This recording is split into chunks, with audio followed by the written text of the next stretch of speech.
And nearly 2 million people are being told to leave as Hurricane Florence barrels toward the East Coast. Meanwhile, the CEO of the Red Cross Eastern Pennsylvania region, Guy Triano, is heading south with some other staff and volunteers to help. Here's correspondent Laura Podesta. As Hurricane Florence barrels toward the southeastern U.S., officials are not mincing words about the dangers ahead. Biblical, ominous. This storm is a monster. President Trump declared a federal state of emergency for the region. It's tremendously big and tremendously wet. In Virginia and the Carolinas, millions of people along the coast are doing everything they can to prepare before the powerful storm makes landfall. 8-year-old Josh Crabtree worked with his family to fill sandbags in Virginia Beach. Pretty hard, but actually kind of fun at the same time.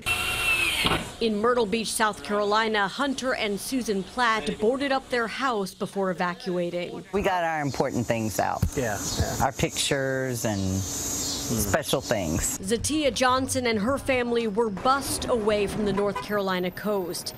They'll spend the next few days 135 miles away at a high school that's now an evacuation center. We're surrounded by water, like Wrightsville Beach, Oak Island, all of that. It's just, I couldn't. Others are going to ride out the storm. The looters, the people after the storm scare me, not so much the storm. From Massachusetts to Texas and California, first responders around the country are making their way to the region. Hopefully the folks there in the East Coast are going to get out of harm's way. Many coastal towns have already instituted mandatory evacuation orders.